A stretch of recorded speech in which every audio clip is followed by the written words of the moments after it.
in terms of defect and scale of corruption? Where is La Union?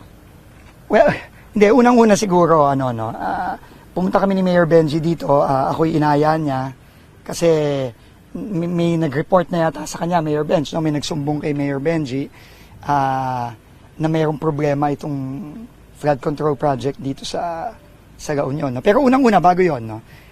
Kita naman natin na kailangan talaga ng flood control dito. No? Kasi ang laki ng ilog, no? Ito yung Bawang River, and kailangan talaga ng mga communities natin dito ng protection. So, no doubt, kailangan ng flood control dito. So, ngayon, ang ginawa namin ni Mayor Benji dito, tinitingnan natin yung quality ng gawa. No? We want to check kung clearly hindi to ghost. No? Kasi, nakikita nyo naman, may proyekto. Pero, mukhang, base pa lang sa observation namin ni Mayor Benji, mukhang napaka-substandard nito. No? At siguro, unang-una namin gagawin tinatanong, pagdating namin sa isang site, nasa ng plano? Yun ang unang-una kong tinatanong sa mga subcon, kontratista, whoever. Ang problema, walang maipakita sa aming plano kanina ni Mayor Benji, narinig nyo naman. Tinatanong ko, paulit-ulit ako, nasa ng plano, nasa ng plano. Walang plano. Ulitin ko, kung magpapagawa ka ng kahit bahay na maliit, kailangan ng plano.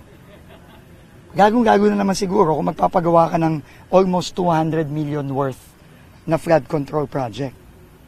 No, na kailangan ng maayos na engineering design, kailangan, kasi dadaanan ng tubig to eh. Diba? So kailangan to matibay. Pero clearly, ang report nga sa amin, isang ulan pa lang, may mga parts na dito na nasira na. And base lang sa assessment namin sa mata lang, maraming mga problema dito. Sir Benj.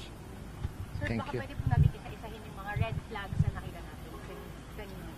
Okay, unang-una, we're designating this area as a crime scene. Kaya kailangan talaga rito magkaroon tayo ng forensics. Ano? So part of that is i-analyze yung kakuha tayo ng mga sample nitong mga bakal na ginamit. Nakita natin na based dun sa opinion ng ating mga structural engineers, kasi pinadala ko to picture at nagbigay rin tayo ng reference, mukhang napakanipis. Dapat mga 16, it appears na mga 12 or 10 lang ito, no?